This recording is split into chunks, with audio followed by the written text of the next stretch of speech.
Hi hello ನಮಸ್ತೆ welcome to my YouTube channel. ಎಲ್ಲರೂ ಹೇಗಿದ್ದೀರಾ? ಎಲ್ಲರೂ ತುಂಬ ಚೆನ್ನಾಗಿದ್ದೀರಾ ಅಂತ ಅಂದ್ಕೊಂಡು ನೋಡಿರಿ ಸ್ನೇಹಿತರೆ, ನಾವು ಕೂಡ ಸೂಪರ್ ಆಗಿದ್ದೀವಿ ನೋಡಿರಿ.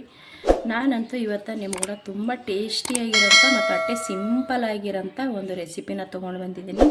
ಅದು ಯಾವ ರೆಸಿಪಿ ಅಂತಂದ್ರೆ ಚಟ್ನಿ ಮಾಡಕತ್ತೀನಿ ರೀ ಸ್ನೇಹಿತರೆ. ಯಾವ ಚಟ್ನಿ ಮಾಡಕತ್ತೀನಪ್ಪ ಅಂತಂದ್ರೆ ಇಲ್ಲಿ ನಾನು ನಿಮಗೆ ತೋರಿಸ್ತಾ ಇದ್ದೀನಿ ಆಲ್ರೆಡಿ ನೋಡಿರಿ. ನಾನು ಚಿಕ್ಕ ಸೈಜ್ 2 ಈರುಳ್ಳಿನ ಕಟ್ ಮಾಡಿ ತೊಗೊಂಡಿದ್ದೀನಿ. ಮತ್ತು ಇಲ್ಲಿ ಮೀಡಿಯಮ್ ಸೈಜ್ ಇರೋಂಥ ಟೊಮಾಟೋನ ಕೂಡ ನಾನು ಕ್ಲೀನ್ ಮಾಡಿ ತೊಳ್ಕೊಂಡು ಕಟ್ ಮಾಡಿ ಇಟ್ಕೊಂಡಿನಿ ರೀ.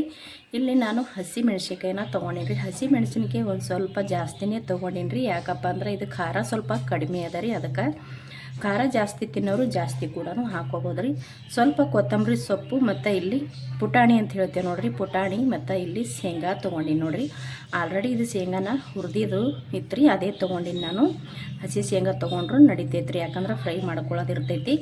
ಇಲ್ಲಿ ನೋಡಿರಿ ನಾನು ಒಂದು 6-7 ಒಂದು ಬೆಳ್ಳುಳ್ಳಿನ ಸುಲಿದಿಟ್ಕೊಂಡಿನಿ ರೀ. ಹಳಕ ಬೆಳ್ಳುಳ್ಳಿ ಸುಲಿದಿಟ್ಕೊಂಡಿನಿ.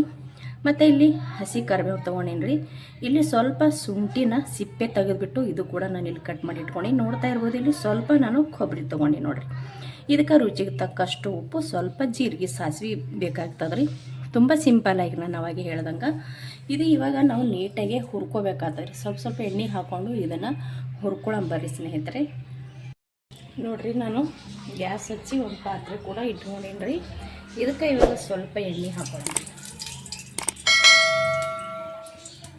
ನಾನಿಲ್ಲಿ ಸ್ವಲ್ಪ ಎಣ್ಣೆ ಹಾಕೊಂಡು ನೋಡಿರಿ. ಇವಾಗ ಇದಕ್ಕೆ ಹಸಿ ಈರುಳ್ಳಿ ತೊಗೊಂಡಿನಿ ನೋಡಿರಿ. ಈರುಳ್ಳಿ ಸೇರಿಸ್ಕೊಳಕತ್ತೀನಿ ನೋಡಿರಿ. ಈ ಈರುಳ್ಳಿ ಹಾಕ್ಕೊಂಡು ನಾನಿಲ್ಲಿ ಸ್ವಲ್ಪ ಫ್ರೈ ಮಾಡ್ಕೊಂಡೆ ನೋಡಿರಿ. ಇವಾಗ ಇದಕ್ಕೆ ಹಾಗೆ ನಾನು ಹಸಿ ಮೆಣಸಿನ್ಕಾಯಿ, ಟೊಮೊಟೊ, ಕೊಬ್ಬರಿ ಇಷ್ಟನ್ನು ಹಾಕೋತೀನಿ. ಇಲ್ಲಿ ಹಸಿ ಮೆಣಸಿನ್ಕಾಯಿ ಹಾಕ್ಕೊಳಕತ್ತೀನಿ ನೋಡಿರಿ. ಕೊಬ್ಬರಿ ಮತ್ತು ಟೊಮೊಟೊ ಕೂಡ ನಾನು ಹಾಕೊಳಕತ್ತೀನಿ. ಇದನ್ನು ಕೂಡ ಹಾಕೊಂಡು ಚೆನ್ನಾಗಿ ಫ್ರೈ ಮಾಡ್ತೀನಿ. ಇದು ಒಂದು ಸ್ವಲ್ಪ ಫ್ರೈ ಆದ ನಂತರ ನಾನು ಕೊತ್ತಂಬರಿ ಸೊಪ್ಪು, ಕರಿಬೇವು, ಬೆಳ್ಳುಳ್ಳಿ ಮತ್ತು ಶೇಂಗಾ ಬೀಜ ಮತ್ತು ಪುಟಾಣಿ ತೊಗೊಂಡಿದ್ದೀನಿ, ಅದು ಕೂಡ ಹಾಕೊಳ್ಳೋಣ. ಇದು ಒಂದು ಸ್ವಲ್ಪ ನಾನು ಫ್ರೈ ಮಾಡ್ಕೊತೀನಿ ನೋಡಿರಿ. ಇದು ಇವಾಗ ಸ್ವಲ್ಪ ಫ್ರೈ ಆಯಿತು ಸ್ನೇಹಿತರೆ. ನಾನು ಕರಿಬೇವು ಸೊಪ್ಪು ಹಾಕೋತೀನಿ, ಬೆಳ್ಳುಳ್ಳಿ ಸುಲಿಟ್ಟಿದ್ನಲ್ರಿ, ಹಸಿ ಎಲ್ಲ ಅದೆಲ್ಲ ಮುಂಚೆನೇ ಹಾಕೊಂಡಿನ್ರಿ ಈರುಳ್ಳಿ ಒಟ್ಟಿಗೆ. ಇವಾಗ ಕೊತ್ತಂಬರಿ, ಇವಾಗ ಇಲ್ಲಿ ತೊಗೊಂಡಿರುವಂಥ ಹಸಿ ಎಲ್ಲ ಇಲ್ಲಿ ಒಂಚೂರು ಉದೈತಿ, ಅದು ಕೂಡ ಹಾಕೋತೀನಿ ರೀ. 1-2 ಪೀಸ್ ಮಿಕ್ಕಿತ್ತು ನೋಡಿರಿ. ಇಲ್ಲಿ ಇವಾಗ ಶೇಂಗಾ ಮತ್ತು ಪುಟಾಣಿ ಎರಡೂ ಒಟ್ಟಿಗೆ ಹಾಕ್ಕೊಂಡು ಇದಕ್ಕೆ ಇನ್ನೊಂದು ಸ್ವಲ್ಪ ಎಣ್ಣೆನ ಹಾಕೋತೀನಿ ನೋಡಿ. ಸ್ವಲ್ಪ ಎಣ್ಣೆ ಹಾಕ್ಕೊಂಡ್ಬಿಟ್ಟು ಫ್ರೈ ಮಾಡ್ಕೊಂಡ್ರಿ. ಇವಾಗಲೇ ಇದಕ್ಕೆ ನಾನು ಸ್ವಲ್ಪ ಜೀರಿಗೆ ಮತ್ತು ಸಾಸಿವೆ ಕೂಡ ಹಾಕ್ಕೊಂಡ್ಬಿಡ್ತೀನಿ ನೋಡಿ. ಮಿಕ್ಸ್ ಅದಾವ್ರಿ, ಜೀರಿಗೆ ಮತ್ತು ಸಾಸಿವೆ ಕೂಡ ಹಾಕೊಂಡು ಸ್ವಲ್ಪ ಮಿಕ್ಸ್ ಅದಾವ್ರಿ. ಅವು ಎರಡು ಮಿಕ್ಸ್ ಮಾಡಿ ಇಟ್ಟಿರ್ತೀನಲ್ರಿ, ಹಾಗಾಗಿ ಮಿಕ್ಸ್ ಅದಾವೆ. ಇದನ್ನು ಚೆನ್ನಾಗಿ ಇವಾಗ ನಾವು ಫ್ರೈ ಮಾಡಿ ತೊಗೊಳ್ರಿ, ಅಂದ್ರೆ ಹುರ್ಕೊಂಡು ತೊಗೋತೀನಿ ನೋಡಿರಿ. ಇದು ನಾನು ಇವಾಗ ಚೆನ್ನಾಗಿ ಈ ರೀತಿ ಹುರ್ಕೊಂಡು ತೊಗೊಂಡೆ ನೋಡಿ. ಈ ರೀತಿ ಹುರ್ಕೋಬೇಕು ರೀ ಸ್ನೇಹಿತರೆ. ಇದನ್ನು ಭಾಳ ಟೇಸ್ಟ್ ಆಗ್ತದ್ರಿ ಇದು ಚಟ್ನಿ. ಖಂಡಿತ ಒಂದ್ಸಲ ಟ್ರೈ ಮಾಡಿರಿ. ಇದಕ್ಕೆ ನಾನು ಇವಾಗ ಏನು ಮಾಡ್ತೀನಿ, ರುಚಿಗೆ ತಕ್ಕಷ್ಟು ಉಪ್ಪನ್ನು ಕೂಡ ನಾನು ಇಲ್ಲೇ ಸೇರಿಸ್ಬಿಡ್ತೀನಿ ನೋಡಿ. ಒಂದು ಸ್ವಲ್ಪ ಉಪ್ಪು ಹಾಕೊಂಡು ಫ್ರೈ ಮಾಡ್ಕೊಂಡೆ ಅಂದ್ರೆ ಉಪ್ಪು ಎಲ್ಲದಕ್ಕೂ ಹಿಡಿತದೆ ಅಂತೇಳಿ ನಾನು ಉಪ್ಪು ಸೇರ್ಸ್ಕೊಳ್ಕತ್ತೀನಿ ರೀ. ಸ್ವಲ್ಪ ಒಂದು ಚಿಟಿಕೆ ಆದಷ್ಟು ನಾನು ಅರಿಶಿಣ ಪುಡಿಯನ್ನು ಕೂಡ ಹಾಕ್ಕೊಳ್ಕತ್ತೀನಿ ನೋಡಿರಿ. ಇದಿಷ್ಟು ಹಾಕ್ಕೊಂಡು ನಾವು ಇದನ್ನು ಇನ್ನೊಂದು ಸ್ವಲ್ಪ ಫ್ರೈ ಮಾಡ್ಕೊಳ್ಳೋಣ. ಚೆನ್ನಾಗಾಗುತ್ತೆ ರೀ ನೋಡಿರಿ. ನಾನು ಇವಾಗ ಚೆನ್ನಾಗಿ ಇದನ್ನು ಫ್ರೈ ಮಾಡಿಕೊಂಡು ಸ್ನೇಹಿತರೆ ನಾನು ಗ್ಯಾಸ್ನ ಬಂದ್ ಮಾಡಿಕೊಂಡೆ. ಈ ಗ್ಯಾಸ್ನ ಬಂದ್ ಮಾಡ್ಕೊಂಡು ನಂತರ ನಾನಿಲ್ಲಿ ಸ್ವಲ್ಪ ಹುಣಸೆ ಹಣ್ಣು ತೊಗೊಂಡೆ ನೋಡಿರಿ. ಇಷ್ಟು ಈ ಹುಣಸೆ ಹಣ್ಣು ಕೂಡ ಇದ್ರೊಳಗೆ ಹಾಕಿ ಇವಾಗ ತಿರುಗಿ ಬಿಡಮ್ರಿ. ನಾನು ಇಲ್ಲಿ ಗ್ಯಾಸ್ ಬಂದ್ ಮಾಡ್ಕೊಂಡೇನಿ ರೀ. ಇದು ಒಂದು ಸ್ವಲ್ಪ ತಣ್ಣಗಾಲ್ರಿ. ತಣ್ಣಗಾದ ನಂತರ ಇದನ್ನು ಒಂದು ಮಿಕ್ಸಿ ಜಾರಿಗೆ ಹಾಕ್ಕೊಂಡು ರುಬ್ಕೋಬೇಕಾಗ್ತದೆ ರೀ.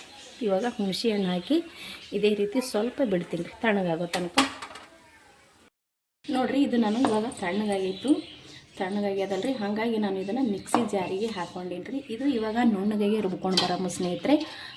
ರುಬ್ಬೋ ಟೈಮ್ನಾಗ ಏನಾರ ಒಂದು ಸ್ವಲ್ಪ ಗಟ್ಟಿ ಅನ್ನಿಸ್ತಪ್ಪ ಅಂತಂದ್ರೆ ನಾವು ಇದಕ್ಕೆ ಒಂದು ಸ್ವಲ್ಪ ನೀರು ಹಾಕ್ಕೊಂಡು ಕೂಡ ರುಬ್ಕೋಬೋದು ರೀ. ಇದು ನಾನು ಇವಾಗ ನುಣ್ಣಗೆ ರುಬ್ಬಿ ತೊಗೊಂಬರ್ತೀನಿ ನೋಡಿರಿ. ನಾನು ಇದನ್ನು ಈ ರೀತಿ ರುಬ್ಕೊಂಡು ತೊಗೊಂಡು ಬಂದೆ ನೋಡಿರಿ. ಇಷ್ಟ ಆದ್ರೆ ಸಾಕು. ತುಂಬ ನೀರನ್ನು ಕೂಡ ಹತ್ತಂಗಿಲ್ಲ ರೀ. ಸ್ವಲ್ಪ ನೀರು ಹಾಕ್ಕೊಂಡು ಈ ರೀತಿ ನಾವು ರುಬ್ಕೊಂಡ್ರೆ ಟೇಸ್ಟ್ ಅಂತೂ ಅದ್ಭುತವಾಗಿರುತ್ತೆ ಸ್ನೇಹಿತರೆ. ಮತ್ತು ಇನ್ನೊಂದು ಏನಪ್ಪ ಅಂದ್ರೆ ರೊಟ್ಟಿ, ಚಪಾತಿ, ಖಡಕ್ ರೊಟ್ಟಿ, ಬಿಸಿ ಅನ್ನಕ್ಕಂತೂ ಸೂಪರಾಗಿರುತ್ತೆ ಈ ಚಟ್ನಿ. ಖಂಡಿತ ಒಂದು ಸತಿ ಟ್ರೈ ಮಾಡಿರಿ, ನೀವು ಭಾಳ ಇಷ್ಟಪಡ್ತೀರಾ. ಮತ್ತು ಇನ್ನೊಂದು ಏನಪ್ಪ ಅಂತಂದ್ರೆ ದೋಸೆ, ಪಡ್ಡು, ಇಡ್ಲಿ ಒಟ್ಟಿಗೂ ಕೂಡ ಸಖತ್ತಾಗಿರುತ್ತೆ ನೋಡ್ರಿ. ನಾವು ಯಾವುದಕ್ಕಾದ್ರೂ ತಿನ್ಬೋದು ರೀ ಇದನ್ನು. ಪರೋಟ, ತಂದೂರಿ ರೊಟ್ಟಿ ಪ್ರತಿಯೊಂದಕ್ಕೂ ಇದನ್ನು ಸಖತ್ತಾಗಿ ಟೇಸ್ಟ್ ಇರುತ್ತೆ. ಎಲ್ಲದರ ಒಟ್ಟಿಗೂ ಒಂದು ಸತಿ ನೀವು ಕೂಡ ಟ್ರೈ ಮಾಡಿರಿ. ಇದು ಇವಾಗ ನಾನು ಒಂದು ಪ್ಲೇಟಿಗೆ ಸರ್ವ್ ಮಾಡ್ಕೊತೀನಿ ನೋಡಿರಿ. ನಾನು ಇಲ್ಲೊಂದು ಬಟ್ಲಕ್ಕೆ ಸರ್ವ್ ಮಾಡ್ಕೊಂಡಿನಿ. ತುಂಬ ಅಂದರೆ ತುಂಬ ಟೇಸ್ಟಿಯಾಗಿರುತ್ತೆ.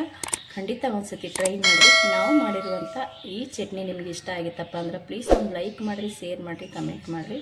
ಸ್ನೇಹಿತರೆ, ಹೊಸಬ್ರು ನೋಡಕತ್ತೀರಪ್ಪ ಅಂದ್ರೆ ಪ್ಲೀಸ್ ಚಾನಲ್ನ ಸಬ್ಸ್ಕ್ರೈಬ್ ಮಾಡ್ಕೊಂಡು ಸಪೋರ್ಟ್ ಮಾಡಿರಿ. ಮತ್ತೆ ಒಂದು ಹೊಸ ರೆಸಿಪಿ ಒಂದಿಗೆ ಸಿಗ್ತೀನಿ ರೀ. ಅಲ್ಲಿ ತನಕ ಮತ್ತೊಮ್ಮೆ ನಮಸ್ಕಾರ ರೀ. ಇಷ್ಟೊತ್ತನ ವೀಡಿಯೋ ನೋಡಿದವ್ರಿಗೆಲ್ಲರಿಗೂ ಕೂಡ ಥ್ಯಾಂಕ್ ಯು.